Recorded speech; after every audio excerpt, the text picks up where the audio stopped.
আলু আর ডিম দিয়ে সকাল কিংবা বিকালে ঝটপট তৈরি করে নেওয়া যাবে এমন একটি টিফিন বা নাস্তা রেসিপি আজ আমি আপনাদের সাথে শেয়ার করব। এই টিফিন বা নাস্তা রেসিপিটি বানানো খুবই সহজ এবং খেতে অসম্ভব মজাদার হয়।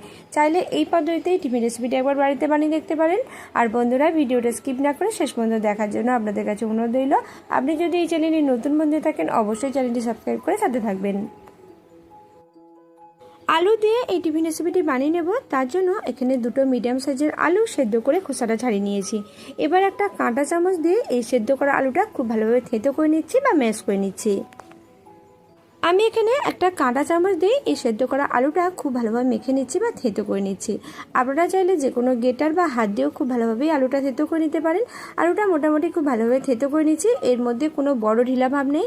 এবারে সেদ্ধ করা আলুটা এক সাইডে রেখে দিচ্ছি। এবার এখানে নিয়ে নিয়েছি 250 গ্রাম মতো ময়দা। এই ময়দাটা একটা পাত্রের মধ্যে ঢেলে নিলাম।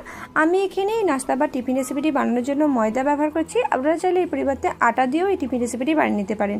এবার এর মধ্যে দিয়ে দিলাম অল্প পরিমাণে লবণ আর সাথে দিয়ে দিলাম 1 চামচ মতো সাদা তেল। এবার এই তেল এবং লবণ খুব ভালোভাবে ময়দার সাথে মিশিয়ে নিচ্ছি।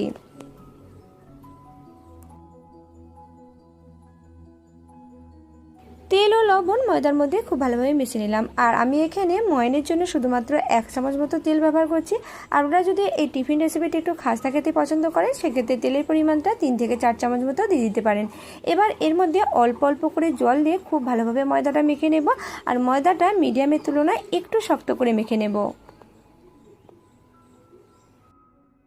ময়দার মধ্যে অল্প অল্প জল দিয়ে ময়দার এই ডোটা মিডিয়ামের তুলনায় একটু শক্ত করে মেখে নিয়েছি। এই ডোটা আমি 10 মিনিট মতো ঢাকা দিয়ে রেখে দেবো। সেই সময় দেখবেন এই ময়দার ডোটা আগের তুলনায় অনেকটাই নরম হয়ে যাবে। সেই কারণে ময়দার ডোটা মিডিয়ামের তুলনায় একটু শক্ত করে মেখে নিয়েছি। এবার এর মধ্যে অল্প পরিমাণে তেল দিয়ে দিলাম। তেলটা ময়দার ডোয়ের মধ্যে খুব ভালোভাবে লাগিয়ে নিলাম। এবার এটা ঢাকা দিয়ে মোটামুটি 10 মিনিট মতো রেস্টে রেখে দেবো। এবার কড়াই দিয়ে দিচ্ছি 1 চামচ মতো সয়াবিন তেল। এই তেলটা খুব ভালোভাবে গরম হয়ে যাওয়ার পর তেল কড়াইয়ের চারপাশে খুব ভালোভাবে চালিয়ে নিচ্ছি।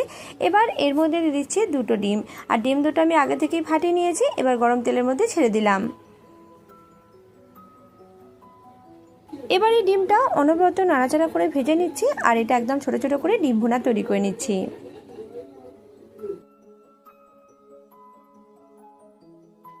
ডিম অনবরত নাড়াচাড়া করে ভেজে নিয়েছি। আর দেখুন খুব সুন্দরভাবে ডিম ভুনা তৈরি হয়ে গেছে। এবার এই ডিম ভুনাটা একটা পাত্রের মধ্যে ঢেলে রেখে দিচ্ছি। এবার কড়াইয়ে আরও 1 চামচ মতো সয়াবিন তেল দিয়ে দিয়েছি। আর তেলটা গরম হয়ে যাওয়ার পর এর মধ্যে দিয়ে দিলাম 1/2 চামচ মতো আদা কুচিটা হালকা করে ভেজে নিচ্ছি।